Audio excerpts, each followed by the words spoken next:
பொதுமக்கள் நாயோடு ஒப்பிட்ட லாரன்ஸ் அவர்களை தொடர்ந்து கேட்காதீங்க, 6 மாதத்துக்கு கேட்காதீங்க, 3 வயசு பெண் குழந்தைய பாலியல் உள்ளுறவு செஞ்சு கொலை பண்ணிட்டாங்களா கேட்காதீங்க, 10 வயசு பெண் குழந்தைய கூட்டு பாலியல் உள்ளுறவு செஞ்சு கொலை பண்ணி குளத்தில் வீசிட்டாங்களா கேட்காதீங்க, சிங்கப்பெண் படையில் உள்ள பெண்களுக்கே பாலியல் தொந்தரவா கேட்காதீங்க, 80 வயசு மூதாட்டிக்கு பாலியல் தொந்தரவா கேட்காதீங்க, பெண்களுக்கு பாதுகாப்பே இல்லையா கேட்காதீங்க, கரண்ட் இல்லையா கேட்காதீங்க, விவசாயிகளுக்கு பொய் வாக்குறுதி கொடுத்து விஜய் ஏமாத்திட்டாரா கேட்காதீங்க, தண்ணி இன்னும் திறந்து விடவே இல்லை, வழக்கமாக ஜூன் 12க்கு திறந்து விடுவாங்க, ஆனால் அந்த ஆட்சியில் ஜூன் 12 தாண்டி 20 தாண்டி போயிட்டுருக்கு, ஆனால் ஏன் திறக்கலன்னு விவசாயிகள் கேட்குறாங்களா கேட்காதீங்க அப்படின்னு நம்ம மாஸ்டர் மகேந்திரன் பேசியை தொடர்ந்து தற்பொழுது ஸ்டீமன் என்கிற ஒரு அறிவு ஜீவி, புத்திசாலி, சிந்தனைவாதி இந்த தமிழ் சமூகத்துக்கு ஒரு அருமையான பொன்மொழியையும் முத்துக்களையும் உதிர்த்திருக்கிறார். அவர் என்ன பேசியிருக்காப்புனா, இவர் அதாவது மாஸ்டர் மகேந்திரனுடைய வேற ஒரு வெர்ஷனாக ஸ்டீமன் பேசியிருக்கிறாப்புல.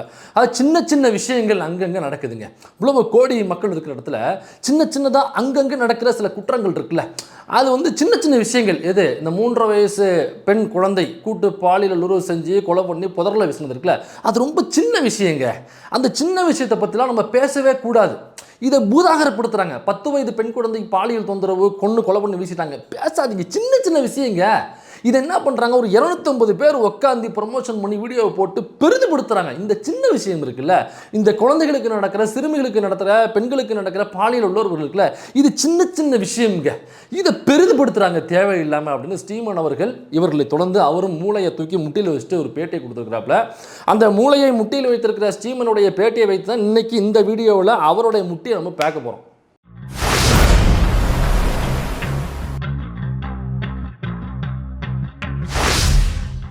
இதான் ஸ்டீமன் அவர்கள் பேசும்பொழுது 2 விஷயம் பேசியிருக்காப்புல. இந்த வீடியோவை நம்ம ட்விட்டரில் போட்டு அது பயங்கர வைரல் ஆயிடுச்சு. பல பேரும் இதை பகிர்ந்துருந்தாங்க. அப்போ நம்மளுடைய ட்விட்டரில் இதை போட்டதுக்கு கீழே ஒருத்தர் ஒரு கொஷின் பண்ணுறாரு. அந்த கொஷினுக்கு நம்ம ஸ்டீமன் அவர்கள் பதில் சொல்கிறார். அவர் கேட்டது என்னன்னாக்கா, நம்ம போட்ட ட்வீட்டுக்கு கீழே இந்த வீடியோ போடும்பொழுது கீழே மிஸ்டர் ஸ்டீவன் சொல்லிட்டு அவர் டேக் பண்ணி, உங்களுக்கு இருக்கும் அரசியல் அறிவும் தெளிவும் எல்லா ஊடக அன்பர்கள் மூலமாக தமிழக வாக்காளர்களுக்கு கிடைக்கட்டும் அப்படின்னு போடுறாப்புல.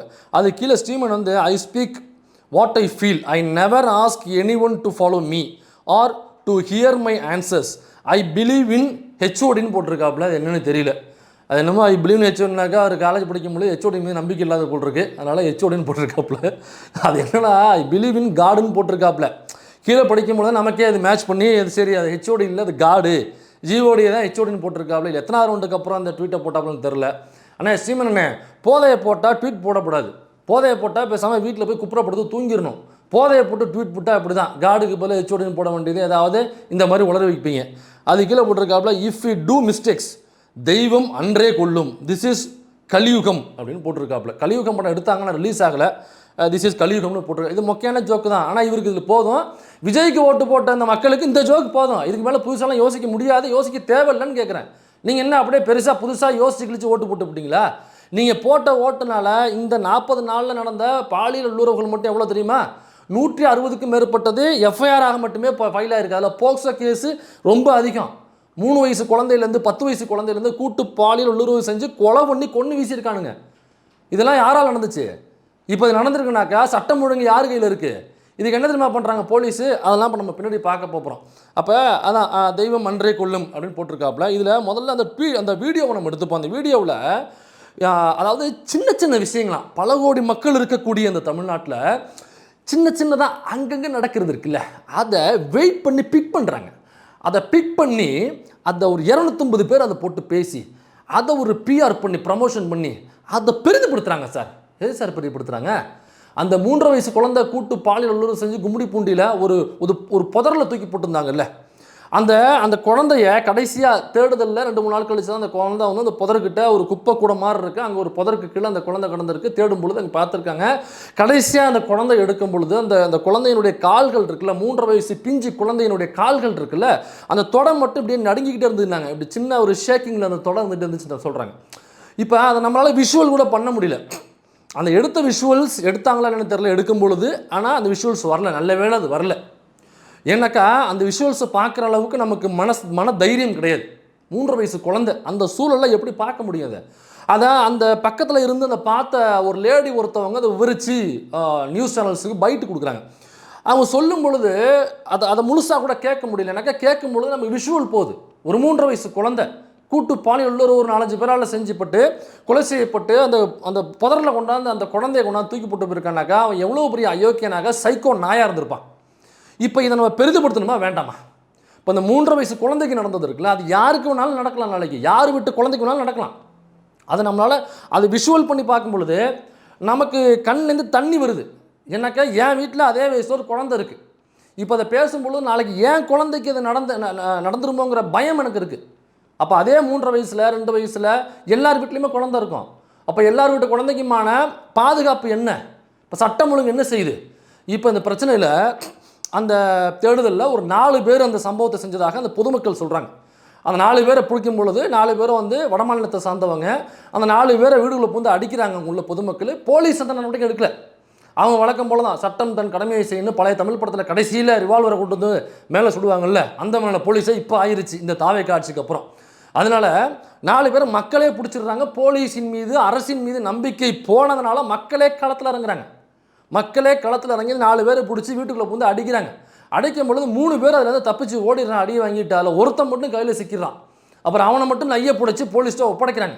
ஒப்படைக்கும் பொழுது அவனை அடிக்கும் பொழுது தான் போலீஸ் உள்ளே வருது. அதான் சொன்னால வழக்கம் போல் பழைய படம் மாதிரி துப்பாக்கி கொண்டு வந்து மேலே சுட்டு நிற்பாங்கல்ல, அந்த மாதிரி அரக்கால் டவுசர் போலீஸ் மாதிரி வந்துட்டாங்க. வந்து அந்த போலீஸ் வந்து அதுக்கப்புறம் அந்த ஒருத்தனை வந்து அவங்க பொதுமக்கள்கிட்ட வாங்கிட்டு போயிட்டு அப்புறம் என்ன பண்ணுறாங்கனாக்கா ஒரு ப்ரெஸ் ரிலீஸ் பண்ணுறாங்க. இந்த சம்பவத்துக்கு இந்த பிடிப்பட்ட ஒருவர் மட்டும்தான் காரணம். இது அந்த 4 பேரில் 3 பேர் ஓடிப்பட்டால பிடிப்பட்ட அவன் தான் காரணமா விசாரணையில் தெரிய வந்துருச்சாமா. ஆனால் அந்த மக்கள் என்ன சொல்கிறாங்க, அங்கே இருந்த மக்கள் 4 பேர் காரணங்க, இந்த 4 பேர் ஒன்றா தாங்க இருப்பானுங்க, விசாரணை சரியாக நடக்கலை அப்படின்னு அந்த பொதுமக்கள் சொல்கிறாங்க. பொதுமக்களுக்கு என்ன கேள்வினாங்க, 4 பேரில் நீங்கள் எப்படி ஒருத்தர்னு எப்படி முடிவு பண்ணீங்கன்னு பொதுமக்கள் கேள்வி கேட்குறாங்க. நாம் கேட்கல, பொதுமக்கள் அந்த கேள்வி எழுப்புறாங்க. அப்போ அந்த குழந்தையினுடைய உடலை வந்து பிரேத பரிசோதனை பண்ணுறாங்க. பண்ணிட்டு கும்மிடிப்பூண்டியில் உள்ள அங்கே மயானத்தில் இருக்கிறதுன்னு சொல்லிட்டு பெற்றோர்கள் அங்கே உள்ள பொதுமக்கள் எனக்கா பொதுமக்கள் போராட்டத்தில் இறங்கி களத்தில் இறங்கி சாலை மறியல் பண்ணி அங்கே உள்ள எல்லாம் ஒட்டுமொத்தமாக அந்த பொதுமக்கள் களத்தில் இறங்குறாங்க. அப்போ அமைப்புகள் வரட்டும் அல்லது இங்கே உள்ள கட்சிகள் மக்களுக்காக போராடக்கூடிய கட்சிகள் வரட்டும் அப்படிங்கிற நம்பிக்கையை அவங்க இழந்துட்டாங்க. இவங்கெல்லாம் வருவாங்கன்ற நம்பிக்கையை இழந்துட்டாங்க. ஏன்னாக்கா இவங்க எல்லாருமே இன்றைக்கி என்னன்னாக்கா சோஃபாவை வாங்கிட்டு கூட்டணிக்குள்ளே போயிட்டாங்க. இன்றைக்கி ஐயூஎம்எல் போய் சேர்ந்துருக்கு. நேற்று நம்ம மஹிபுரோ போய் சேர்ந்துருக்கிறாரு. அப்புறம் இவர் வை கோபால்சாமி அவர்கள் அவர் சொல்லவே தேவையில்லை, நீங்கள் ஊதவே தேவையில்லைம்பாங்களா, அந்த மாதிரி நீங்கள் ஊதவே தேவையில்லை, அவர் அப்படி போய் சேர்ந்துட்டாப்புல. அப்போ இந்த கட்சிகளின் மீது எனக்கு கட்சிகள்கிட்ட கேட்டோம்னாக்கா அவங்க என்ன பண்ணுறாங்கனாக்கா 6 மாதம் வெயிட் பண்ணுங்க ப்ரோ.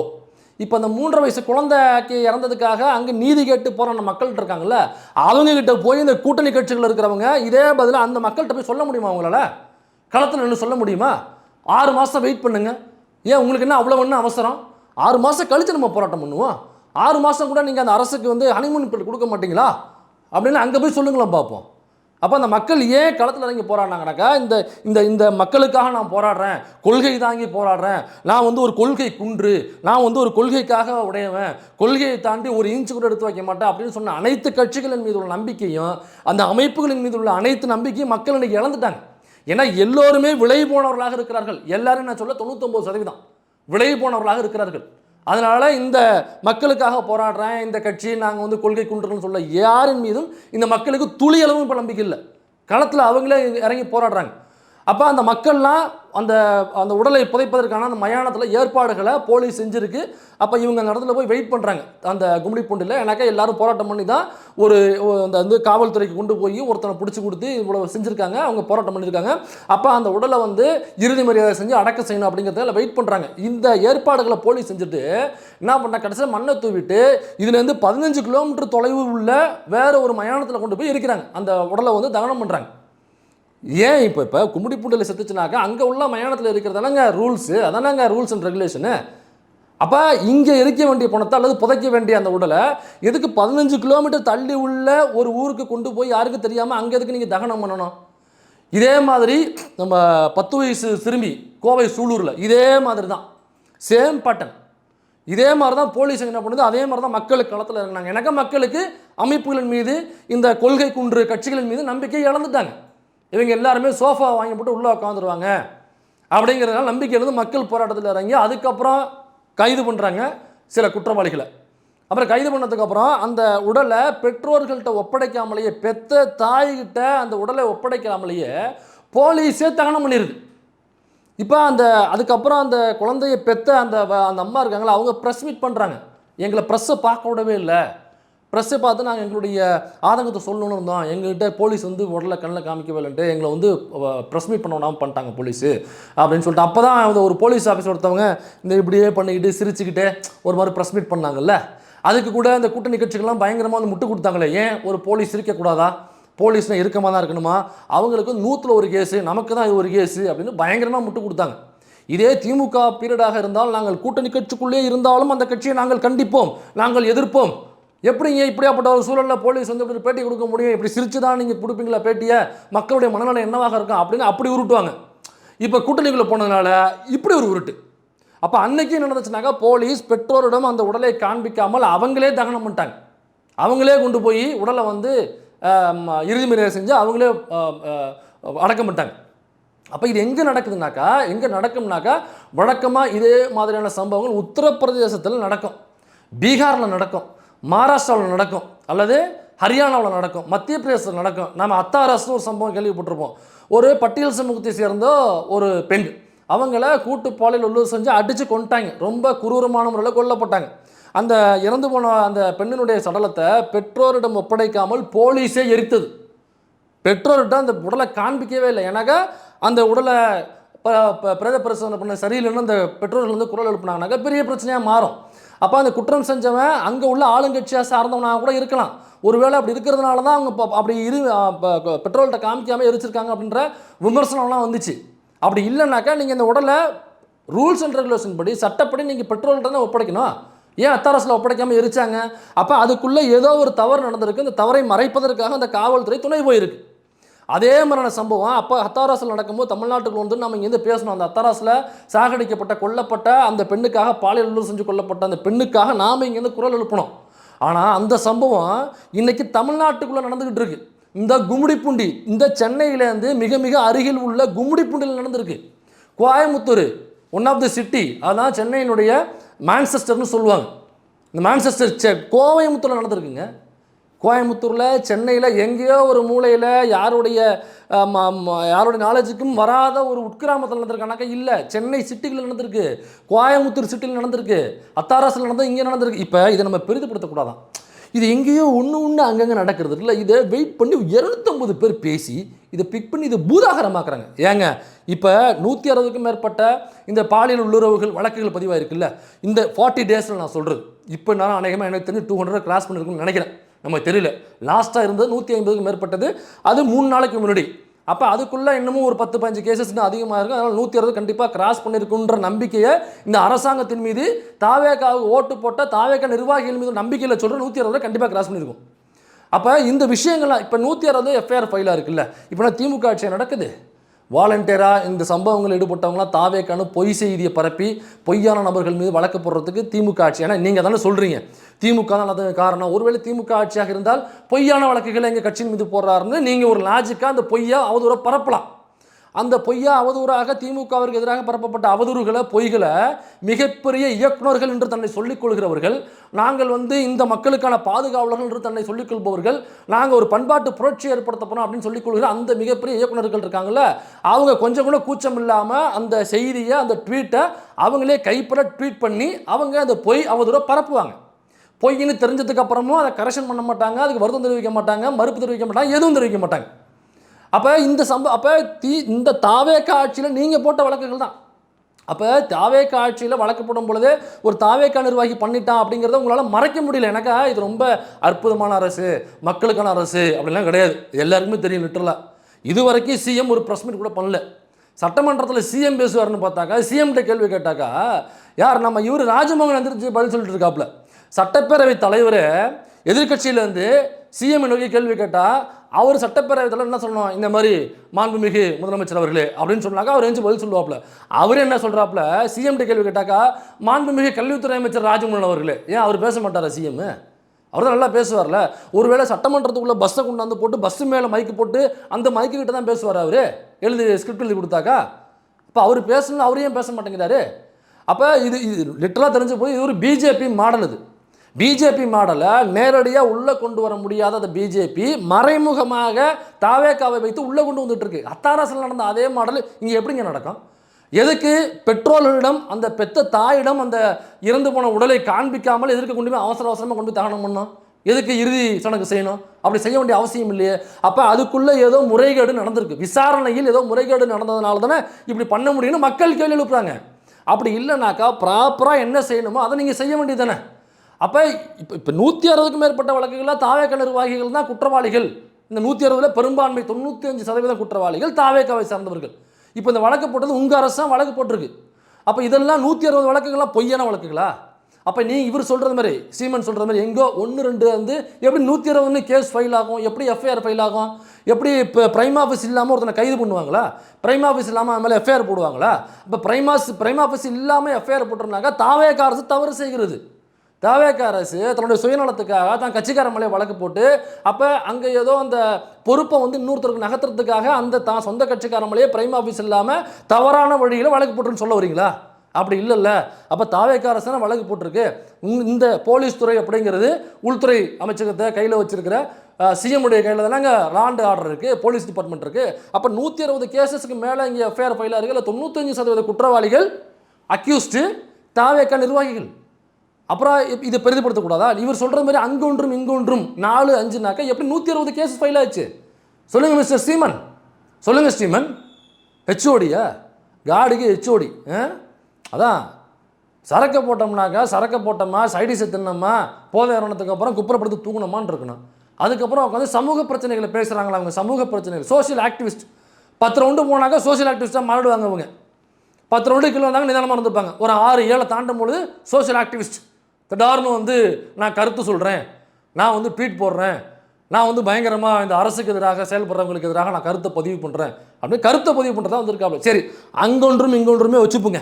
இந்த 160 கேசஸும் இந்த போலீஸ் டிபார்ட்மெண்ட்டுக்குள்ளே இருக்கிற திமுககாரவங்க தப்பாக வழக்கு போட்டிருக்காங்கன்னே வச்சுப்போம். நீங்கள் அதெல்லாம் சொல்ல போகிறீங்க. சரி, அப்படியே நீங்கள் சொல்கிறதுக்கு முன்னாடி நானே இந்த லைனுக்கு வந்துடுறேன், அப்படியே வச்சு விடுங்க. அப்போ நீங்கள் சொல்கிறது மாதிரி அங்கொன்றும் இங்கொன்றும் நடக்குதா இல்லையா? அந்த 3 வயசு குழந்தை 10 வயசு குழந்தை எலெக்ஷன் அன்னைக்குங்க, தேர்தல் அன்னைக்கு ஆர்கே நகர், சென்னை சிட்டிக்குள்ளே இருக்கிற ஆர்கே நகர், இன்றைய நிதித்துறை அமைச்சர் நின்ன அந்த தொகுதி நிதித்துறை அமைச்சர் மரிய வில்சனுடைய ஜிகிடி தோஸ்து, க்ளோஸ் ஃப்ரெண்டு, கிளாஸ்மெட்டு யார்? நம்ம பாம்பு தினேஷ். பேரை பார்த்தீங்களா? பாம்பு தினேஷ். இவரெல்லாம் வந்து இவருடைய மரிய வில்சனுடைய க்ளோஸ் ஃப்ரெண்ட்ஸு, கட்சியில் நிர்வாகிகள். இவங்கெல்லாம் எலெக்ஷன் அன்னைக்கு 10 வயது சிறுமிக்கு தேர்தல் அன்னைக்கு பாலியல் தொந்தரவு கொடுத்துருக்காப்புல. அப்போ இதெல்லாம் இப்போ அங்கொன்றும் இங்கொன்றுங்கிறத ஒத்துக்கிறாப்புல. இப்போ அங்கொன்றும் இங்கொன்றும் நடந்தாக்க அதை பேசக்கூடாதா? இப்போ அங்கொன்றும் இங்கொன்றும் நடக்கும் பொழுது அதை யாரும் பேசக்கூடாது, பேசாமல் விட்டுறணும். அப்போ அந்த 3 வயசு குழந்தைக்கு பாலியல் உறவு நடந்து அதை கொலை பண்ணி பேசினாங்களா? இதை பேசணுமா வேண்டாமா? இப்போ இதை குறித்து இந்த ஸ்டீமனுடைய பதில் என்ன? 3 வயசு குழந்தை செத்து போச்சுல்ல, கொல்லப்பட்டுச்சுல்ல, கூட்டு பாலியல் செய்யப்பட்டுச்சுல, 10 வயசு சிறுமி சூலூரில் கூட்டு பாலியல் கொலை செஞ்சு வீசினாங்கல்ல, இதுக்கு தேர்தல் அன்னைக்கு அந்த 10 வயசு சிறுமிக்கு நடந்த இந்த பாம்பு தினேசன் நிர்வாகி கொடுத்த பாலியல் தொந்தரவு இருக்குல்ல, திருவாரூர் பஸ் ஸ்டாண்டுலங்க. திருவாரூர் பஸ் ஸ்டாண்டு எப்போவுமே கூட்டமாக இருக்கக்கூடிய பஸ் ஸ்டாண்டு. அந்த பஸ் ஸ்டாண்டில் இருக்கக்கூடிய ஒரு பெண்ணுக்கு திருத்துறைப்பூண்டியை சார்ந்த தாவேக நிர்வாகி அவன் நேரடியாக அந்த பெண்ணுக்கு பாலியல் தொந்தரவு கொடுத்து அந்த அம்மா செருப்புகள் அடித்து போலீஸில் பிடிச்சி கொடுத்துருக்கு. தாவேக நிர்வாகி சேலத்தில் 100க்கும் மேற்பட்ட பெண்கள் அவங்கள பாலியலாக தொந்தரவு பண்ணி அவங்கள பாலியல் தொழிலுக்கே தள்ளி விட்டுருக்கான். அந்த ஆள் கட்சி நிர்வாகி. 8000க்கும் மேற்பட்ட வீடியோக்கள், அவனே எடுத்த வீடியோ, டவுன்லோட் பண்ண வீடியோ இல்லை, ஏதோ ஒரு வெப்சைட்டில் டவுன்லோட் பண்ண வீடியோ இல்லை, அவரே பர்ஃபார்ம் பண்ண வீடியோஸ், 8000க்கும் மேற்பட்ட வீடியோக்கள். அப்போ பொழுதன்னைக்கும் காலைல ஏந்திரிச்சதுலேருந்து நைட்டு தூங்குற வரைக்கும் பொழுதன்னைக்கு இதே நினைப்போடே இருக்கக்கூடிய ஒருத்தவன் இந்த வேலையை பண்ணியிருக்கான். அவன் கட்சியில் முக்கிய பொறுப்பாளர். அப்போ அவன் திருட்டு முள்ள மாதிரி நான் இவனுக்கு தெரியாத நீ பொறுப்பு கொடுக்கும்பொழுது, அவன் பொறுப்பு கொடுக்கும்பொழுது அவன் சரியானவனா இல்லையா, அவன் நேர்மையானவனா இல்லையா, அவன் பெண்கள் சம்மந்தப்பட்ட விஷயத்தில் எதுவும் வழக்குகள் வாங்கியிருக்கானா, பெண்கள் சம்மந்தப்பட்ட விஷயத்தில் ஒழுக்கமானவனா, இதெல்லாம் பார்க்காம தான் நீங்கள் பொறுப்பு கொடுத்தீங்களா? அப்போ அங்கொன்றும் இங்கொன்றும்னாக்கா அதை பேசவே கூடாது, அங்கொன்றும் இங்கொன்றும் வச்சுக்கிட்டா கூடாது, நம்ம பேசவே கூடாதுன்னு நம்ம கேட்குறோம். இப்போ இந்த குழந்தைக்கு நடந்ததை குறித்து நம்ம பேசக்கூடாது, 10 வயசு சிறுமிக்கு நடந்ததை குறித்து நம்ம பேசக்கூடாது. இப்போ பேசாமல் கடந்து போயிருக்கணுமா? நாளைக்கு ஒருவேளை ஸ்டீமன் வீட்டுக்குள்ளே இதே மாதிரி ஒரு சம்பவம் நடக்கக்கூடாது, நடக்கவே கூடாதுங்கிற நம்மளோட எண்ணமும். ஆனால் ஒரு சினாரியாவை யோசிச்சு பாருங்களேன், மசத்துக்குன்னு யோசிச்சு பாருங்கள். இப்படி அப்படி ஒரு சம்பவம் ஸ்டீமனுக்கு தெரிஞ்ச வீட்லேயோ அல்லது ஸ்டீமன் வீட்டுக்குள்ளேயோ ஒரு சம்பவம் நடந்துருச்சுன்னு வச்சுங்க.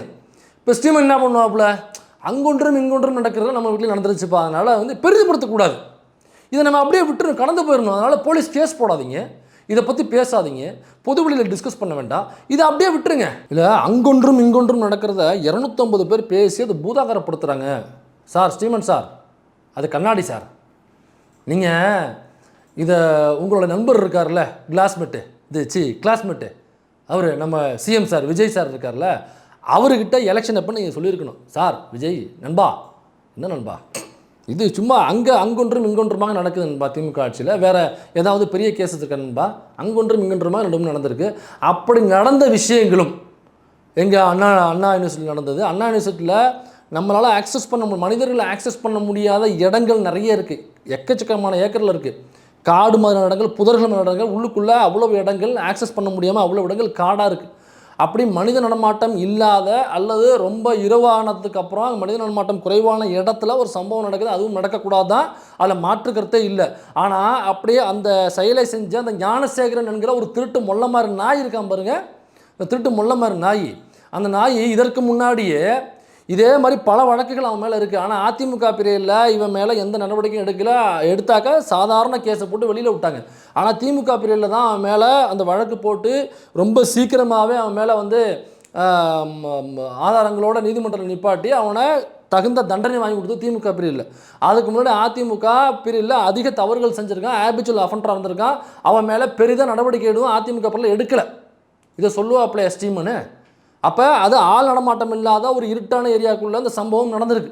இப்போ இதே மாதிரி விளாத்திக்குளத்தில் நடந்த சம்பவம் எடுத்துங்க, அந்த அந்த அந்த மாணவி, அந்த இறந்து போன அந்த பெண் வந்து இயற்கை உபாதையை கழிக்கிறதுக்கு காட்டுக்கு போயிருக்காங்க. வீட்டில் டாய்லெட்டில் காடு பக்கம் ஒதுங்கிறது தான் அவங்களுடைய இயல்பாக இருந்திருக்கு. அப்போ அங்கே போயிருக்காங்க.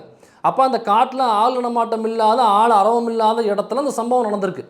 அதுவும் நடக்கக்கூடாதான், மாற்றுக்கருத்து இல்லை. அது அப்படி நடந்ததுனால அது நான் சப்போர்ட்லாம் பண்ண வரல, அது தவறு தான், அது மாற்றுக்கருத்தே கிடையாது. கோயம்புத்தூரில் நடந்த சம்பவம், அது ஆள் நடமாட்டம் இல்லாத அந்த ஏர்போர்ட்டுக்கு பின்னாடி உள்ள புதரும் மண்டி கிடக்கிற ஒரு காடு, அதெல்லாம் ஆள் நடமாட்டமே இருக்காது, அந்த இடத்துல ஒரு பெண்ணுக்கு நடந்த சம்பவம். இப்போ இதெல்லாம் திமுக பிரிவில் நடந்தாலும் எடுத்து பார்த்தீங்கன்னாக்க இந்த மாதிரி ஆள் நடமாட்டம் இல்லாத இடங்களில், ஆள் அரவம் இல்லாத இடங்களில், புதர் மண்டி கிடக்கிற இடத்துல, ஒரு காடு மாதிரியான இடங்களில் இந்த மாதிரி சம்பவங்கள் நடந்திருக்கு. அதுவும் நடக்கக்கூடாதா, இல்லை மாற்றுக்கிறதே இல்லை. ஆனால் அந்த திமுக பிரிவில் நடந்ததாக சொல்லப்படுகிற இந்த சம்பவங்கள் எல்லாம் இப்படியாப்பட்ட இடங்கள்ல நடந்துச்சே தவிர பஸ் ஸ்டாண்டில் நடக்கலை, வீடு புகுந்து நடக்கலை, எலெக்ஷன் அன்னைக்கு தெருவில் இருக்கிற 10 வயசு சிறுமிக்கு நடக்கலை, இந்த 3 வயசு சிறுமிக்கு பிஸ்கட் கொடுத்து அந்த குழந்தைய கூட்டு போய் அப்படி எதுவும் நடக்கலை. விஜய் அந்த பெரிதுபடுத்திய சம்பவங்கள் எல்லாம் அப்போ அங்கொன்றும் இங்கொன்றுமாக இப்படி நடந்ததாக சொல்லப்படுற விஷயங்களை பூதாகரப்படுத்தி 250 இன்ஃப்ளூயன்சர்ஸ் வச்சு அதை பேச வச்சு அதை பெரிதுபடுத்தி அதற்காக வெயிட் பண்ணி பிக் பண்ணி பேசுனது யாருனாக்கா உங்களுடைய நண்பர் இருக்கார்ல, இப்போதைய சிஎம் இருக்கார்ல, அவர் தான் இந்த விஷயத்தை பண்ணது. நீங்கள் கண்ணாடியை பார்த்து பேசிட்டு இருக்கீங்க ப்ரோ. இதில் அந்த நம்ம ட்வீட்டுக்கு கீழே ஒரு பதில் கொடுக்கும் பொழுது தெய்வம் நின்று கொள்ளும் அப்படின்னு போடுறாப்புல. சரி, ஓகே, தெய்வம் நின்று கொள்ளும். தெய்வம் நின்று கொள்ளும்னா திமுக பிரிவில் ஒருவேளை விஜய் அவர்கள் சொன்ன குற்றச்சாட்டுகள்லாம் உண்மை, அப்போ பெண்களுக்கு பாதுகாப்பு இல்லாத சொல்லணும்னா அவர் அந்த அவதூறு பரப்புனது உண்மைன்னே வச்சுப்போம். அப்போ அது உண்மையாக இருக்கும் பட்சத்தில் தெய்வம் திமுகவை நின்று கொள்ள போகுது. அதுக்கு எதுக்கு பாஸ் உங்கள் நண்பருக்கு பாஸ் கட்சி ஆரம்பிக்கிறாரு? உங்கள் நண்பர் எதுக்கு பாஸ் சிஎம் ஆகி நான் அதெல்லாம் சரி பண்ண போகிறேன், திருத்த போகிறேன்னு வராப்புல? ஏன் அவருக்கு தெய்வத்தின் மீது நம்பிக்கை இல்லையா? தெய்வம் நின்று கொள்ளுங்கிறத அவர் நம்பலையா? அப்போ அந்த கடவுள் நம்பிக்கை இல்லாதவர் அவர். அப்போ கடவுளை வந்து சரி பண்ணும், கடவுள் வந்து கெட்டவர்களை அழிக்கும், கெட்டது செஞ்சவங்களை அழிக்கும் அப்படின்னு நம்பிக்கை இல்லாதவரா? அப்போ நீங்கள் என்ன சொல்லியிருக்கணும்னாக்கா எலெக்ஷனுக்கு முன்னாடி, நண்பா இது வேண்டாம் நண்பா, தெய்வம் நின்று கொள்ளும் நண்பா, திமுக தவறு செஞ்சுச்சுனாக்கா தெய்வம் நின்று கொண்டுரும் திமுகவை, நீங்கள் வாங்க நண்பா, நம்ம படம் ஷூட்டிங் போவோம், நம்ம படம் அனுப்பணும் நண்பா, நமக்கு தெரிஞ்சதை நம்ம பண்ணுவோம் நண்பா, டான்ஸ் ஆடுவோம், பாட்டு பாடுவோம், காமெடி பண்ணுவோம், அப்புறம் மாமியார் முதுகுக்கு சோப் போடுற மாதிரி சீன்ஸ் வைப்போம், கட்டிப்பிடுற பாடல் மாதிரி ரொமான்டிக்கான சாங்ஸ் எடுப்போம், நம்ம வாங்க நண்பா படம் எடுப்போம் நண்பா, சினிமா துறையை நம்ம பார்ப்போம் நண்பா, நமக்கு எது நம்ம தேவை, நீ தெய்வம் நின்று கொண்டு நண்பா திமுகவை அப்படின்னு நீங்கள் சொல்லி தெய்வம் நின்று கொள்ளும்னு நீங்கள் உங்கள் நண்பரை எதுக்கு கட்சி ஆரம்பிக்க வேண்டாம்னு நீங்கள் சொல்லியிருந்துருக்கணும். இப்போ தெய்வம் நின்று கொள்ளும்னாக்கா அப்புறம் எதுக்கு ராஜா கோர்ட்டு, அப்புறம் எதுக்கு ராஜா நீதிபதி, எதுக்கு ராஜா வக்கீல், எதுக்கு ராஜா போலீஸு, எதுக்கு கேஸ் பண்ணணும், எதுக்கு இவ்வளவு சம்பவங்கள் பண்ணணும், எதுக்கு அரசாங்கம்ன்ற ஒரு அமைப்பு, எதுக்கு சிஎம், எதுக்கு மினிஸ்டர்ஸு, எதுக்கு போலீஸ் படம், எதுக்கு சிங்கப்பெண் படம், இதெல்லாம் எதுக்கு தேவையில்லையே, தெய்வம் தான் நின்று கொள்ளுமே.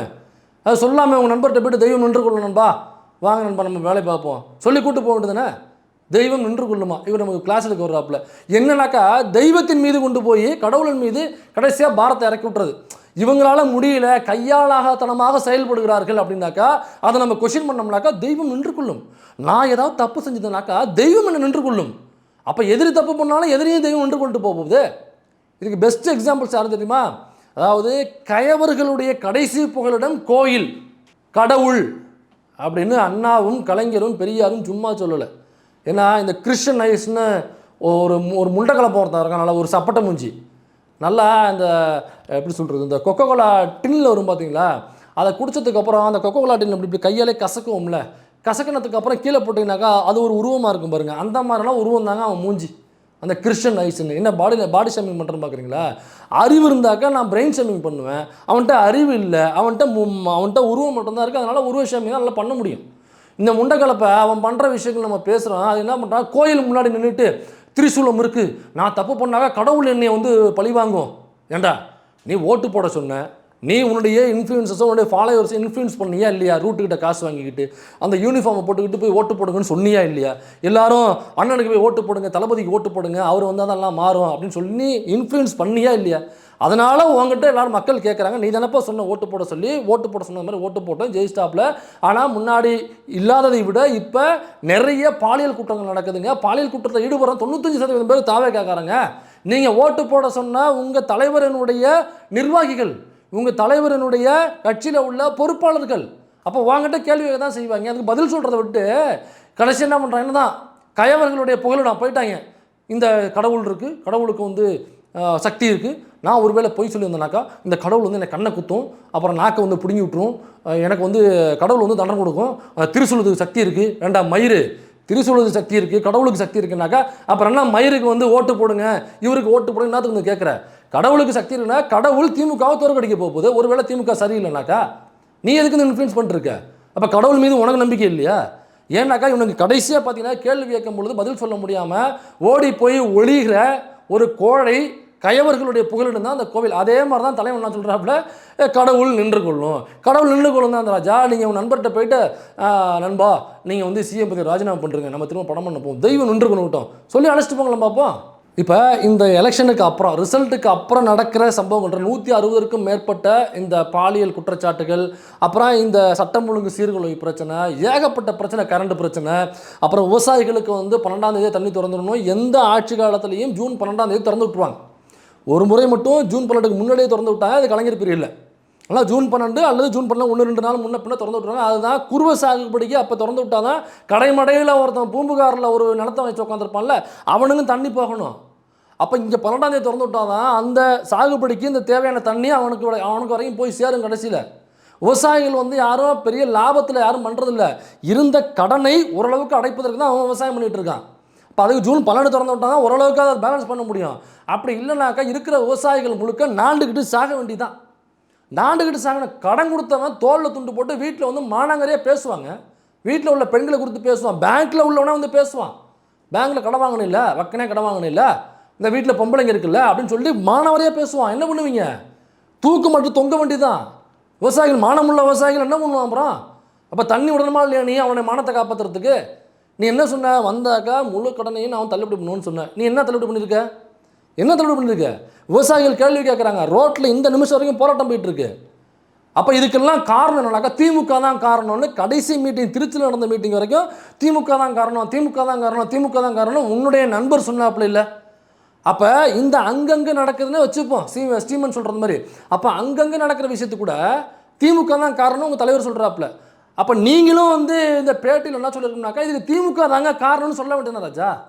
உன் தலைவர் திமுக தான் காரணம்னு சொல்கிறாப்புல, உன் நண்பர் திமுக தான் காரணம்னு சொல்கிறாப்புல, சிஎம் திமுக தான் காரணம்னு சொல்கிறாப்புல. அவருடைய நண்பராகிய நீ அந்த கட்சிக்கு ஓட்டு போடுங்க, விஜய்க்கு ஓட்டு போடுங்க, தாவேக்காக்கு ஓட்டு போடுங்கன்னு சொல்லி வீடியோ போட்டு நீ இப்போ பேட்டி கொடுக்க வந்துருக்கல முட்டி போட்டு. இப்போ நீ என்ன பண்ணிடுனாக்கா அங்கங்கே நடக்கிற விஷயம் கம்மியாக தாங்க நடக்குது, அதுவுமே யாரால் நடக்குதுனாக்கா திமுக தாங்க காரணம் அப்படின்னு சொல்ல வேண்டியதானே. அப்போ உங்கள் தலைவர் போய் சொல்கிறாரா, உங்கள் நண்பர் விஜய் போய் சொல்கிறாரா, சிஎம் விஜய் போய் சொல்கிறாரா, அல்லது ஸ்டீமன் ஆகிய நீங்கள் போய் சொல்கிறீங்களா? இல்லைங்க, எல்லா ஆட்சியிலையுமே தவறுகள் நடக்கிறது சகஜம் தானங்க. அடுத்த விட்டு வருவாங்க. இங்கே எல்லாம் சகஜம் தானங்க. ஏங்க திமுக பிரிவில் நடக்கலையா? இப்போ மட்டும் தான் நடக்குதா? சில அறிவுஜீவிகள், அதுலேயும் குறிப்பாக அந்த பெண்கள், அது ஒரு பொம்பளை நான் தேடிக்கிட்டே இருக்கேன், அது கிடைக்க மாட்டேங்குது எங்கன்ட்டு. ஏன்னாக்கா ஏன் தரேனாக்கா நாக்கு பிடுங்குறவங்க நாளைக்கு கேள்வியில் நேரடியாக கேட்கணுங்கிறதுக்காக தான். ஒரு பொம்பளை சொன்னிச்சு ஒரு வீடியோவில், அவருடைய எங்கேயோ போனாப்புல, இப்போதைய சிஎம் வந்து அப்போ மீட்டிங் போடும்போது போனாப்புல, அதில் ஒரு பைட் கொடுக்குது ஒரு பொம்பளை. அதாவது இந்த 26 திரும்ப திமுக ஆட்சிக்கு வந்துச்சுனாக்கா எனக்கு ஒரு பொம்பளை பிள்ளை இருக்குது, அந்த பொம்பளை பிள்ளைக்கு நானே மருந்து ஊற்றி கொன்றுவேன்னு சொன்னிச்சு. நம்ம விஜய் அண்ணாவை தவிர அடுத்த ஆட்சியில மு க ஸ்டாலின்லாம் வந்து உட்காந்தாருனா நாங்களே பிள்ளைகளும் மருந்து ஊத்தி கொண்டுறணும், நாங்களும் மருந்து குடிச்சே செத்துறணும். ஏன்னா இதை விட பாதுகாப்பு இல்லாம ரொம்ப வீட்டுக்குள்ள இருக்கிற பெண்களுக்குவே பாதுகாப்பு இல்லாம கைய பிடிச்சிட்டு இழுத்துட்டு வந்துற அளவுக்கு வந்துரும். அதனால தயவு செய்து டிவிக்கே ஓட்டு போட்டு நல்லபடியா விஜய் அண்ணாவை ஓட்டு போட்டு நம்ம தான் அரசியல் உட்கார வைக்கணும். எல்லாருமே மக்கள் எல்லாமே ஒத்துழைப்பு பண்ணா மட்டும்தான் இது முடியும். இந்த பொம்பளை எல்லாம் எங்க போனுச்சுன்னு கேட்கறான். 3 வயசு சிறுமிக்கு நடக்குதே, 10 வயசு சிறுமிக்கு நடக்குதே. உங்க கட்சியில் உள்ள நிர்வாகிகள்லாம் 95% பாலியல் குற்றத்துக்கு, மற்ற பாலியல் குற்றங்களுக்கு மட்டும் இல்ல, லேப்டாப் திருடு போகுதுங்க. திருட்டு போய் யாருனாக்கா தாவேக நிர்வாகி. எலெக்ஷன் ரிசல்ட் வந்ததுக்கு அப்புறம் வேலூருக்கு பக்கத்தில் உள்ள கவர்மெண்ட் ஹாஸ்பிட்டலில் அந்த நோயாளிகளினுடைய ஃபோனு திருட்டு போகுது. யாருன்னு திருடின பிடிச்சி அடித்து பார்த்தோம்னாக்கா நான் வந்து டிவிக்கு நிர்வாகி மேலே கை வச்சா வேறு மாதிரி எடுக்கிறான். ஒரு ஃபோன் திருடன்லேருந்து, லேப்டாப் திருடன்லேருந்து, பெண்களை பாலியலாக சுரண்டு போவன்லேருந்து, ஏன் இதில் 2 இந்த இவன் ஸ்ரீவைகுண்டத்தில் உள்ள எம்எல்ஏ, டிவிகே எம்எல்ஏ சரவணன், அவனுடைய 2 நிர்வாகிகள், அவங்க 2 பேர் என்ன பண்ணாங்க, அந்த கட்சியில் உள்ள ஒரு பெண் உறுப்பினர், அது விஜயனுடைய தீவிர ரசிகை, கட்சியில் இருக்காங்க, விஜய்க்காக ஓட்டு போட சொல்லி பிரச்சாரம் பண்ணவங்க, அவங்கள வேலை வாங்கி தரன்னு கூட்டு போயிட்டு 2 பேரும் அவங்களுக்கு போதை ஊற்றி கொடுத்து, சரக்கு ஊற்றி கொடுத்து கூட்டு பாலியல் உறவு செஞ்சுருக்காங்க. அந்த அம்மா நேரடியாக பட்டி கொடுத்துச்சு. அந்த அம்மா சொல்லுது, நான் சரவணன்ட்ட சொல்ல போகிறேன்னே, கூட்டு வர சொன்னே சரவணன் தானே அவங்க சொல்லியிருக்காங்க. இது அந்த அம்மாவே பதிவு பண்ணிருக்கு. இந்த சரவணன் மீது இது வரைக்கும் எடுக்கப்பட்ட நடவடிக்கை என்ன? அப்போ இதில் இந்த கூட்டு பாலியல் இந்த நாமக்கல்ல கட்சியில் உள்ள ஒரு மாவட்ட பொறுப்பாளர், அவர் பேர் வந்து ஏதோ ஒன்று வரும், அந்த கமலின்னு சொல்லிட்டு ஒரு எம்எல்ஏ இருக்காங்கல்ல, இப்போ டிவிக்கு எம்எல்ஏ, அவங்க கூட அமைச்சராக, கால்நடைத்துறை அமைச்சராக இருக்காங்க. அவருடைய அப்பா தான் அவர். இவர் தான் வந்து நம்ம கிளாஸ் பார்ப்பில், இவங்க வந்து வாரிசு அரசியல் திமுக, வாரிசு அரசியல் திமுக. உங்கள் கட்சியில் உள்ள மாவட்ட நிர்வாகி அவன் கஜகஜாமட்டில் சிக்கிறான், வீடியோ வருது, அந்த வீடியோவினால அவனுக்கு சீட்டு கொடுக்கல, அவனுடைய பொண்ணுக்கு நீங்கள் கொடுக்குறீங்க.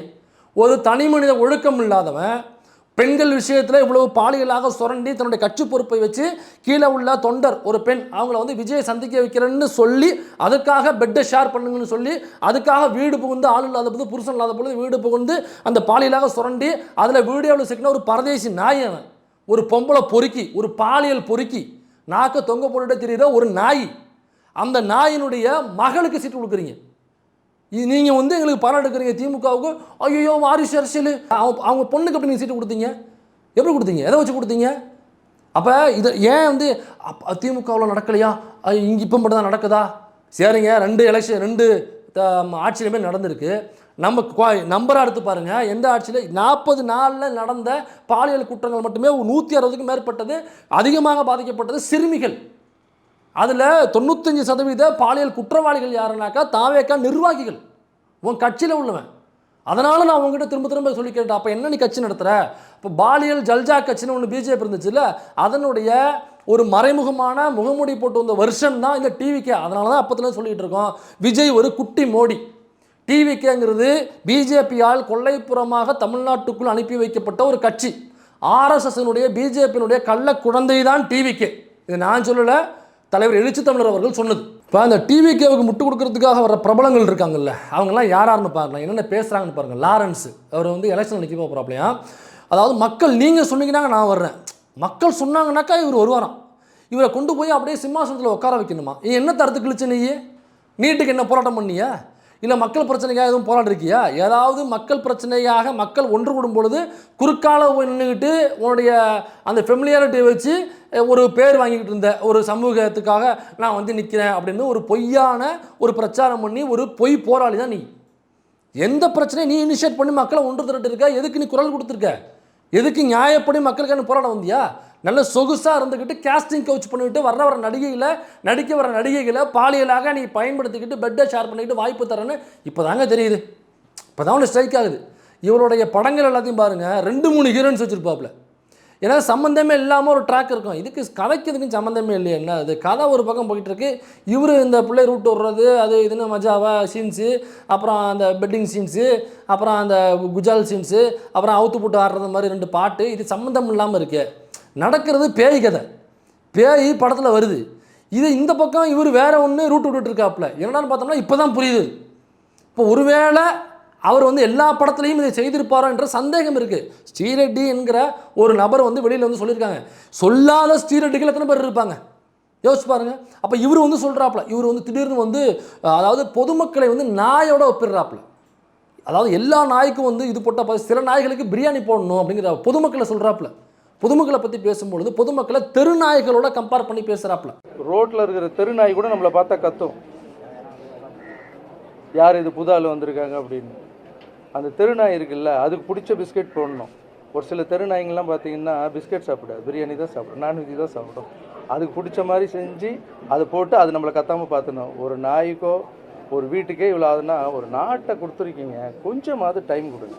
இவர் வந்து திருச்சி கிழக்கில் நிற்க போகிறாப்புலையாம், திருச்சி கிழக்கு வந்து புரட்டி போட போகிறாப்புலையாம், மக்களுக்கு வந்து அப்படியே பயங்கரமான நலத்திட்டங்கள்லாம் செஞ்சு அப்படியே தமிழ்நாடையே வந்து பயங்கரமான ஒரு சிங்கப்பூராக, ஒரு மலேசியாவாக, ஒரு துபாயாக, அரப் கண்ட்ரியாக, ஒரு லண்டனாக அப்படியே மாற்றி போட போகிறாப்புலையாம். யார்?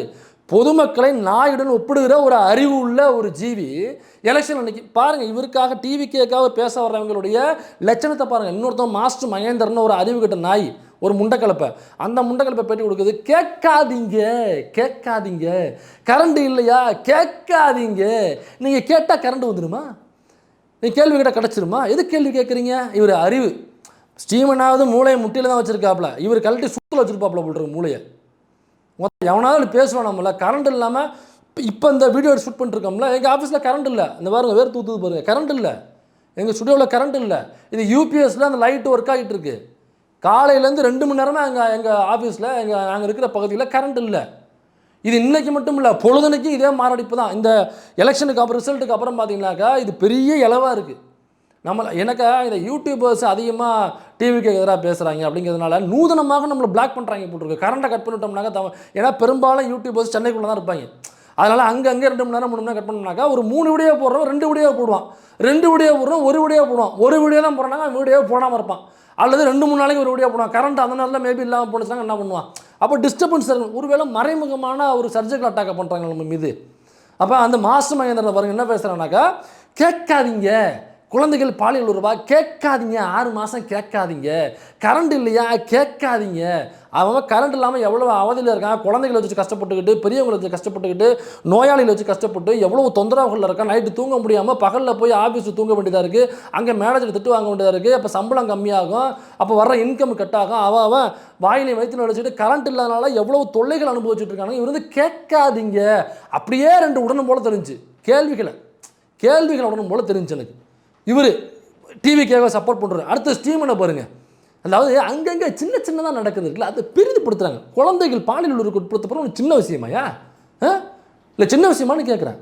இதெல்லாம் எவ்வளோ வக்கரம் பிடிச்சவங்களா இருக்காங்க பாருங்கள், எவ்வளோ வக்கர புத்தியோடு செயல்படுறாங்க பாருங்கள். இவங்க மட்டும் இல்லை, அந்த சூலூரில் அந்த 10 வயசு சிறுமிக்கு நடந்த அந்த குடும்பம் இருக்குல்ல, பாலியல் உள்ளூர் செஞ்சு கொல்லப்பட்டுச்சுல, அப்போ கூட அந்த டிவிக்கு வாரியர்ஸ் இருக்காங்க பாருங்கள், அந்த வெர்ச்சுவல் அபியூஸ் வாரியர்ஸ். அவங்க அந்த கொல்லப்பட்ட குழந்தையினுடைய அம்மாவை அவள் குடிகாரி, அவங்க வந்து ஒழுக்கம் இல்லாதவங்க, அவங்க வந்து ஒரு போதைக்கு அடிமையானவங்கன்னு சொல்லிட்டு அந்த கொல்லப்பட்ட குழந்தையினுடைய அம்மாவுடைய கேரக்டர் அசாசினேட் பண்ணாங்க. சவுக்கு சங்கர் ஃபார்முலா அது. சவுக்கு சங்கர் அப்படி தான் கள்ளக்குறிச்சியில் செத்து போன குழந்தையினுடைய அம்மாவுடைய கேரக்டர் அசாசினேட் பண்ணி அந்த இறந்து போன மாணவியினுடைய கேரக்டர் அசாசினேட் பண்ணிருந்தாப்புல. ஆனால் அந்த மாணவி வந்து 18 வயசுக்கு உட்பட்ட சிறுமி. அப்போ அந்த குழந்தை நலன் சார்ந்த இயங்கக்கூடிய அமைப்புகள்லாம் தாராளமாக அவன் மேலே அப்பயே கேஸ் போட்டு போக்சோ போட்டிருக்கணும். போக்சோக்குனா 10 பொருத்தமும் பக்காவாக பொருந்துச்சு அவருக்கு. ஏன்னா யாருமே அப்போ கேஸ் போடவே இல்லை. திமுக கவர்மெண்ட்டும் கேஸ் போடல, இந்த குழந்தைகள் ஆர்வலர்கள் குழந்தைகள் சார்ந்து நாங்கள் இயங்குகிறோம் அப்படின்னு சொல்கிறவங்களும் அவன் மீது எந்த வழக்கும் போடல. அப்போ அது ஒரு சம்பவம் நடந்துச்சுனாக்கா சம்மந்தப்பட்டவங்களோட கேரக்டர் அசாசினேட் பண்ணுது, பொதுமக்களை வந்து நாயோட ஒப்பிடுறது, கேட்காதீங்க எதாக இருந்தாலும் வாயை பொத்திக்கிட்டு இருங்க, எதுவுமே வாயை திறக்காதீங்க அப்படின்னு சொல்கிறது. இப்போ தெய்வம் நின்று கொள்ள சின்ன விஷயம் அதை பற்றி பேசாதீங்க. அப்புறம் குழந்தை செத்து போச்சுனாக்கா அவங்க அம்மா வந்து மோசமானவ. இது பாருங்கள், இந்த சம்பவம் இல்லைங்க, அந்த சம்பவத்தில் திமுக வந்து தப்பான நேரட்டிவ் செட் பண்ணுறாங்க. இந்த வரைக்கும் பாருங்கள் ஆதாரம், இதை பாருங்கள் அப்படின்னு சொல்கிறதுக்கு வக்கு இருக்கா? ஏன் உங்களுக்கு வக்கு இல்லை? ஏன்னாக்கா எந்த ஆதாரமும் அந்த மாதிரி கிடையாது. அப்போ உங்கள் சட்டம் ஒழுங்கு பிரச்சனை பெரிய பிரச்சனையாக இருக்குது. அப்போ மறைக்கிறது என்ன பண்ணுறானுங்க, அந்த சூலூர் மேட்டரில் அந்த குற்றவாளி இருக்கான் பாருங்க, அவன் வந்து உதயநிதி கூட ஃபோட்டோ எடுத்தார் எல்ஓபி கூட அப்படின்னு சொல்லிட்டு ஒரு ஃபோட்டோஷாப் கிரியேட் பண்ணி அதை ஸ்ப்ரெட் பண்ணானுங்க. அவன் திமுக காரன்னு சொல்லிட்டு ஸ்ப்ரெட் பண்ணானுங்க. அப்போ அதில் உண்மை இல்லை, ஒரு பொய்யை நீ பரப்ப வேண்டிய அவசியம் இங்கேருந்து வருது. ஞானசேகரன் தான் அண்ணா நியூஸில் உள்ளவன், அந்த மாசு அமைச்சர் கூட எங்கேயோ ஒரு ஃபோட்டோ எடுத்திருக்காயா. இப்போ அமைச்சர்னாக்கா எல்லாருடையும் ஃபோட்டோ எடுக்க சொன்னால் எடுத்துப்பாங்க, அவங்க வர்றவங்க எல்லோரும் செக் பண்ணிட்டா ஃபோட்டோ எடுத்துப்பாங்க. அப்படியே எங்கேயோ இடத்துல ஃபோட்டோ எடுத்திருக்காங்க. அதை வச்சுக்கிட்டு இவங்க திமுகவுடைய அனுதாபி இவர் வந்து இந்த அண்ணா யூனிவர்சிட்டியில் உள்ள பெண்களை வந்து இந்த மாதிரி யார் அந்த சார், அப்போ சார்களுக்கு வந்து இங்கே சப்ளை பண்ணுறாரு மிரட்டி பெண்களை மாணவிகளை அப்படின்னா அவதூறாக அவ்வளோ விஷயம். இன்னைக்கு இந்த பாலியல் குற்றத்தில் மாட்டின 95% குற்றவாளிகள் யாருனாக்கா தாவேக நிர்வாகிகள். எல்லாருமே விஜயோட ஃபோட்டோ எடுத்தவங்க, எல்லாருமே ஆதவர்ஜனோட ஃபோட்டோ எடுத்தவங்க, எல்லாருமே புசியானதோட ஃபோட்டோ எடுத்தவங்க. அப்போ நம்ம என்ன சொல்லலாம்? அப்போ அந்த 100 பேர் பெண்களை வந்து பாலியல் உறவு செஞ்சு எல்லாரையும் பாலியல் தொழில் தள்ளி விட்டான அந்த தாவேக நிர்வாகி சேலத்தில் உள்ளவன். அப்போ அந்த 100 பெண்களை வந்து இதே மாதிரி இந்த கட்சி நிர்வாகிகளுக்கு சப்ளையராக இருந்தானா அப்படின்னு நம்ம கேட்கலாமா, கேட்கக்கூடாதா? அப்போ அன்னைக்கு அப்படி பேசின வாய்கள் இன்றைக்கி அமைதியாக இருக்குது. அப்போ இதுக்குள்ள ஒரு இன்டென்ஷன், திமுகவை தோற்கடிக்கணும், திமுகவுக்கு எதிராக ஒரு ஃபேக் நேரட்டிவை செட் பண்ணணும். அதுக்காக சில சோஃபாக்களையும் அதற்காக சில மாதந்தோறும் சில பணங்களையும் இங்கே உள்ள அந்த அன்னைக்கு யாராலும் கேள்வி கேட்டாங்களோ அந்த யூடியூபர்ஸராக இருக்கட்டும் அல்லது அந்த இன்ஃப்ளூயன்சராக இருக்கட்டும், அவன் எந்த கட்சி ஆதரவாளராக கூட இருந்துட்டு போட்டோம், அவன் வந்து கொள்கை தலைவர்களில் எந்த கொள்கை தலைவரோட ஃபோட்டோவும் வச்சுப்பான். வச்சுக்கிட்டு நாம் மதிக்கக்கூடிய பெரிய பெரிய இப்போ இருக்கக்கூடிய கட்சியோட தலைவர்களையே எங்கள் தலைவர்னு சொல்லக்கூடிய நபரோட இருக்கலாம். அவன் வந்து தன்னை இடதுசாரன்னு சொல்லிக்கலாம். ஆனால் இந்த நேரத்துக்கு அன்னைக்கு பேசினவன் இன்னைக்கு வாயை மூடிட்டு இருக்கானுங்களே. அது வந்து மதிவதனி அவர்கள் பேசுனது குறித்து வெட்டி ஒட்டி ஒரு ஒரு ஒரு ஒரு தோழர் ஒருத்தர், தோழர்னு சொல்லாமல் ப்ரோன்னு சொல்லாமன்னு தெரில, ஏன்னா தோழர் இல்லாமல் ப்ரோவை மாறிட்டு இருக்காங்க, இந்த தோழர் இப்போ ப்ரோவை மாற போகிறோன்னு தெரில. அவர் வந்து ஒரு மாநில அளவில் ஒரு பெரிய பொறுப்பில் இருக்காப்புல. அவர் இந்த ஃபேக்கான ஒரு வீடியோவை போட்டு ஒரு பொய் பரப்புரை பண்ணிட்டு இருக்காப்புல. ஆள் யாருன்னு தட்டி உள்ளே போய் பார்த்தோம்னாக்கா நம்ம டைம் லைனில் யார் ஃபோட்டோ வைப்போம், யார் கூட எடுத்த ஃபோட்டோ வச்சுப்போம், நாங்கள் பெரிதாக மதிக்கக்கூடிய ஒரு தலைவர்கள் கூட எடுத்த ஃபோட்டோவை தான் வச்சுப்போம் இல்லையா? அப்படி இல்லைனாக்கா நம்ம ஃபோட்டோ வச்சுப்போம். இவர் என்ன ஃபோட்டோ வச்சுருக்காப்புலன்னா விஜய் கூட ஃபோட்டோ எடுத்திருக்காப்புல, இடதுசாரி அமைப்பில் மாநில பொறுப்பில் இருக்காப்புல, விஜய் கூட ஏதோ ஃபோட்டோ எடுத்திருக்காப்புலங்க. அதை டைம்லைனில் வச்சுருக்காருனாக்கா இவருடைய அறிவு எந்த அளவுக்கு மெச்சத்தக்கதுன்னு பார்த்துங்க. அப்போ இவர் என்ன கொள்கையை படிச்சிருப்பாப்புல, அப்போ இவர் என்ன மூலதனத்தை கரைச்சி கொடுத்துருப்பாப்புல. அதாவது ஆக்சுவலாக தோழர்களுக்கு ஒன்று சொல்லிக்க விரும்புகிறேன், அது மூலதானம் இல்லை, அதை நீங்கள் நல்லா புரிஞ்சுக்கணும். டிவிக்கு சப்போர்ட் பண்ணுறலாம் பாருங்கள், பொதுமக்களை வந்து கேவலமாக பேசுகிறது, நாயோட ஒப்பிடுறது, கேட்காதீங்க. அப்புறம் வந்து அங்கங்கே சின்ன நடக்கிற இந்த பாலியல் குற்றங்களை பற்றி பெரிதுபடுத்தாதீங்க, யார் செத்து போனாலும் பெரிதுபடுத்தாதீங்க. இப்படி தான் இப்போ இவங்கெல்லாம் ஏன் வெளில வந்து பேசணும்? இத்தனை நாள் ஸ்டீமன் அவர்கள் சமூகத்தில் நடக்கக்கூடிய பிரச்சனைகள் குறித்து எங்கேயாவது வாயை திறந்து பேட்டி கொடுத்துருக்காப்லையா? நீட்டுக்கு எதிராக எங்கேயாவது பேசியிருக்காப்லையா? விவசாயிகள் போராட்டம் நடந்துச்சு டெல்லியில், அதை குறித்து எங்கேயாவது பேசியிருக்காப்லையா? சிஏ என்ஆர்சி குறித்து பேசியிருக்காப்லையா? சிறுபான்மையினர் எதிராக வந்த அந்த சிஏ என்ஆர்சி குறித்து பேசியிருக்காப்லையா? அல்லது மற்ற விஷயங்கள்லாம் பிஜேபி கொண்டு வர்ற ஆர்எஸ்எஸ் கொண்டு வர்ற திட்டங்கள் அல்லது ஆர்எஸ்எஸ் செயல்பாடுகள் குறித்து அதுக்கு எதிராக எங்கேயாவது கருத்தை பதிவு பண்ணியிருக்காப்லையா? டிவிக்கு ஆட்சி அமைஞ்சதுக்கு அப்புறம் மட்டும் எப்படி உங்களுக்கு அப்படி சமூக பொறுப்பு அப்படியே பொத்துக்கிட்டு வந்துடுது? ஏன் அப்படி முட்டு கொடுக்க வர்றாங்க? ஏன்னாக்கா அது ரொம்ப சிம்பிள், இது பிஜேபி ஃபார்முலா. பிஜேபி இதைத்தான் பண்ணும். ஏதாவது ஃபெமிலியாரிட்டியாக இருக்கக்கூடிய முட்டா பீஸுகள் இருக்கும்ல, அதை விட்டு பேச வைக்கிறது. அது பேசினாக்கா அது நம்ம பொதுமக்கள் மத்தியில் ஒரு ஸ்டார் பேசுகிறாரு, ஒரு நடிகர் பேசுகிறாரு, இன்ஃப்ளூயன்ஸ் பேசுகிறாருன்னா இந்த மக்கள் என்ன பண்ணுறது? விஜய்க்கு ஓட்டு போடுற மக்கள் தானே, உட்காந்து பான்னு வாயை பிளந்து பார்த்துக்கிட்டு இருக்கோம். ஜூன் 12 வர வேண்டிய தண்ணி வராது, விவசாயிகளுக்கு வர வேண்டிய தண்ணி வராது, விவசாயிகள் கொடுத்த வாக்குறுதி வராது, 6 சிலிண்டர் வராது, பஸ்ஸுக்கு ஃப்ரீ லேடிஸுக்கு வராது, 2500 ரூபா வராது. இது எதுவுமே கேள்வி கேட்காது. ஸ்டீமன் பேசுகிறாப்லையா, மாஸ்டர் மகேந்திரன் பேசுகிறாப்லையா, யார் இவர் லாரன்ஸ் மாஸ்டர் எப்படி தெரியுமா ஸ்டெப் விடுவாப்புல, அப்படியே இப்படி போடுவாப்புல, இப்படி போலவே சூப்பராக பேசுகிறாப்புல. இதை வாயை பிளந்து உட்காந்து பார்க்க வேண்டியது. அப்போ பேச வேண்டிய விஜய் எங்கேயும் பேச மாட்டாப்புல. அந்த கேள்வியை மக்கள் மறந்துடுவாங்க. பேசக்கூடாத, பேச தேவையில்லாத அந்த முண்டக்கலப்பையில் விட்டு பேச விடுவாங்க. நீங்கள் அப்படியே பிஜேபியோட கம்பேர் பண்ணுங்கள். இதே மாதிரி தான் பிஜேபியில் பேசக்கூடிய பிரைம் மினிஸ்டர் எங்கேயுமே பேச மாட்டாப்புல. இந்த முட்டாள் நடிகர்கள் பிஜேபி சப்போர்ட் பண்ணுறவங்க, கங்கனா ரணாவத்து, அப்புறம் வேறு ஏதாவது இந்த மாதிரியான மூலகண்ட பீஸுகள் இருக்கும்ல, அதை விட்டு பேச விடுறது. நீங்கள் நல்லா பாருங்கள், விஜய் அவர்கள் வந்து டெய்லி ஒரு 5 நடிகர்லேருந்து 10 நடிகர்கள் சந்திச்சுட்டு தான் இருக்காப்புல அவருடைய தலைமைச் செயலகத்தில். ஆனால் ப்ரெஸ் மீட் பண்ண மாட்டாப்புல, நடிகர்களை சந்திப்பாப்புல. அப்படியே நீ கட் பண்ணிட்டு நம்ம ஜி கிட்ட வாங்க, ஜி நடிகர்கள் மட்டும்தான் சந்திப்பாப்புல, ப்ரெஸ் மீட் பண்ணவே மாட்டாப்புல. நம்ம தலைவனும் ப்ரெஸ் மீட் பண்ண மாட்டாப்புல. நம்ம ஜி வந்து பார்லிமெண்ட்டுக்கு வர மாட்டாப்புல, இவர் பார்லிமெண்ட்டுக்கு போவாப்புல, ஆனால் பார்லிமெண்ட்டில் பேசவே மாட்டாப்புல. நீங்கள் அப்படியே கம்பேர் பண்ணி பார்த்துக்கலாம். பிஜேபியோட நீங்கள் லிட்டலாக அப்படியே கம்பேர் பண்ணி பார்த்தீங்கன்னாக்கா ஹத்தாரஸில் நடந்த மேட்ரு, ஹத்தாரஸ் பிஜேபியில் அங்கே கவர்மெண்ட்டில் ஹத்தாரஸ் நடக்குது. செத்து போனவனுடைய பாடியை வந்து அது டிஸ்பியூட் இருக்குது, அல்லது அந்த கட்சிக்காரன் சம்மந்தப்பட்டிருக்காங்க, அல்லது அவங்களுக்கு வேண்டியவங்க சம்மந்தப்பட்டிருக்காங்கனாக்கா அதை மூடி மறைக்கிறதுக்கு பாடியை பெற்றவங்கள்ட்ட கூட ஒப்படைக்க மாட்டாங்க. அப்படியே இங்கே வாங்க, சூலூர், கும்மிடிப்பூண்டி, லிட்டலாக பிஜேபி என்ன செஞ்சுக்கிட்டு இருக்கோ அதை அப்படியே இங்கே செய்வாங்க. இப்போ அறநிலைத்துறையில் அந்த கோயில் காசை கோயிலுக்கு மட்டும்தான் செலவு பண்ணுமே தவிர வணிக வளாகங்கள், கோயில் சம்பந்தமான வணிக வளாகங்கள் கட்டுவதோ அல்லது கோயிலுக்கு சம்பந்தமான கோயிலுக்கு சொந்தமான ஒரு மண்டபம், கல்யாண மண்டபம் கட்டுறதோ இந்த மாதிரி சம்பவங்கள் நடத்தக்கூடாது. ஒருவேளை ஏற்கனவே திட்டமிடல் இருந்துச்சுனாக்கா, திமுக அந்த மாதிரி திட்டமிடல் அடிக்கல் நாட்டுதல் பண்ணியிருந்தாக்கா எல்லாத்தையும் கேன்சல் பண்ணணும்னு சொல்லிட்டு கேன்சல் பண்ணிட்டாங்க. இது எங்கே தெரியுமா போய் நிற்கும்? அறநிலையத்துறைக்கு கீழே இருக்கக்கூடிய கல்வி நிலையங்களில் போய் நிற்கும். இது என்ன கோயில் காசு எடுத்து கல்விக்கு செலவு பண்ணுறேன்னு சொல்லி அங்கே போய் நிற்கும். இந்த டிவிகே அரசு வந்து இதை பண்ணியிருக்கு. இப்போ இதை கூட்டணி கட்சிகள் கண்டிக்கணுமா இல்லையா? வேடிக்கை பார்க்குது. நம்ம சூவே இருக்காருல தோழர், அவரே என்ன பண்ணுறாப்புல, தமிழ் தாய் வாழ்த்தை ஃபஸ்ட்டு போட்டாங்களாம், அதனால் பயங்கரமாக புலகாங்க இதை முடிஞ்சு பாருங்கள், தமிழ் தாய் வாழ்த்தை ஃபஸ்ட்டு போட்டாங்க, வாழ்த்துக்கள். ஏங்க தேசிய கீதத்தை 2 தடவை போடணும்னு ஆர்.என். ரவி ஏற்கனவே சண்டை போட்டாப்புல, போட முடியாதுன்னு சொல்லி அடித்து விரட்டினாங்க நம்ம ஆளுங்க. இன்றைக்கி என்ன பண்ணியிருக்காங்கனாக்கா, தமிழ் தாய் வாழ்த்தை ஃபஸ்ட்டு போட்டாங்க, தேசிய கீதத்தை தமிழ் தாய் வாழ்த்துக்கு அப்புறம் போட்டு எண்டுலேயும் போட்டிருக்காங்க, 2 தடவை போட்டிருக்காங்க. இப்போ இதுதான் பேச வேண்டிய சூவே அவர்களே முதல்ல தமிழ் தாய் வாழ்த்தை போட்டாச்சான், அதனால் புலகாங்கித முடிதார். இப்போ நாளையோட என்ன தெரியுமா நடக்குது? போக இப்போ பின்னாடி வர கூட்டங்களில் என்றோ ஒரு நாள் நடக்குதுன்னு பாருங்கள், தமிழ் தாய் வாழ்த்து போடாமல் தேசிய கீதத்தை ஃபஸ்ட்டு போட்டு ஆரம்பிப்பாங்க. அப்போ என்ன தெரியுமா சொல்லுவாங்க? கேள்வி எழுப்பும் பொழுது வெளியே ராஜ்மோகன் வந்து சொல்லுவாப்புல, இதை கட் பண்ணி வைங்க வேணா, ஃப்யூச்சரில் கண்டிப்பாக சொல்லுவாப்புல. என்ன தெரியுமா சொல்லுவாப்புல, நாங்கள் சொன்னோம், அந்த ரெக்கார்டு வந்து மாற்றி போட்டாங்க, சரி போட்டாச்சு, அதை எதுக்கு தடுக்கணும், தேசிய கீதம் தானே, ஒன்றும் பிரச்சனை இல்லையே அப்படிங்கிறதுக்காக நாங்கள் தேசிய கீதத்துக்கு மரியாதை கொடுக்கணும் அப்படிங்கிறதுக்காக நம்ம ஸ்டாப் பண்ணாமல் விட்டோம். ஆனால் பாருங்கள், 2வதாக நாங்கள் தமிழ் தாய் வாழ்த்தை போட்டோம் அப்படின்னு சொல்லுவாங்க.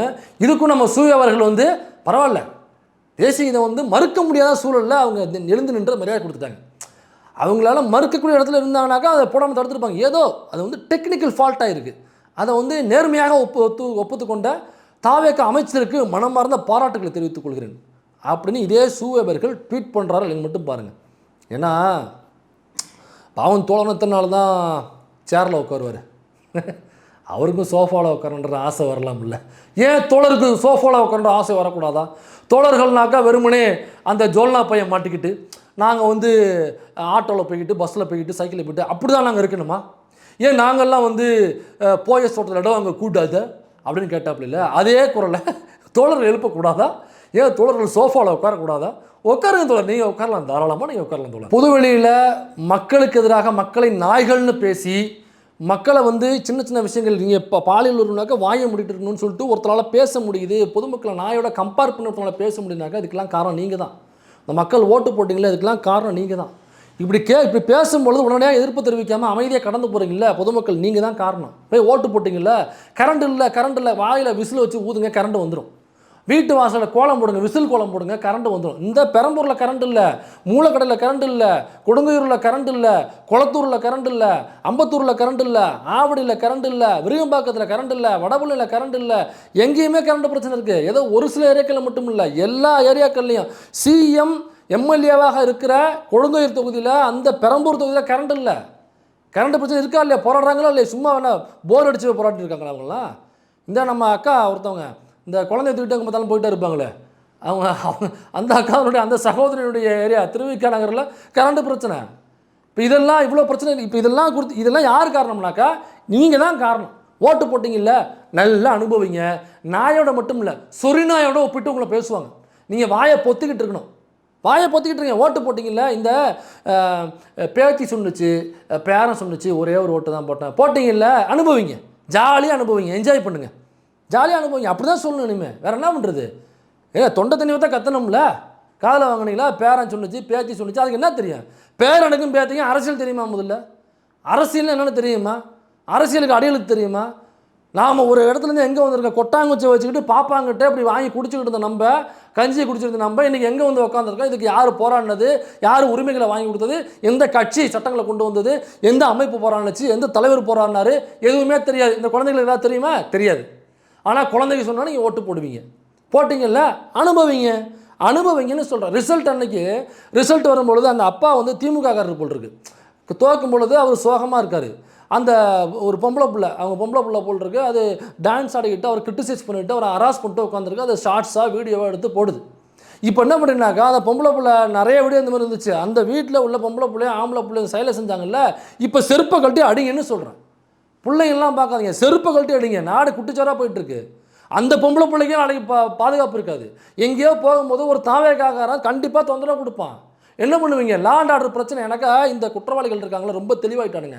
என்னதான் பண்ணலாம்ப்பா, நம்ம ஜாலியாக இருக்கலாம். ஏன்னாக்கா போலீஸை நிர்வகிக்க தெரியாத ஒருத்தர் சிஎம் வந்துட்டாப்புல. நம்ம எவ்வளோ வேணாலும் தவறு பண்ணலாம். என்ன தெரியுமா பண்ணுவாப்புல? ஒரு மேடை போட்டு 6 மாதத்துக்கு ஒன்ஸு திமுக தான் காரணம் பாப்புல, எல்லாம் கை தட்டுவாங்க. நம்ம கிரேட் எஸ்கேப்பு.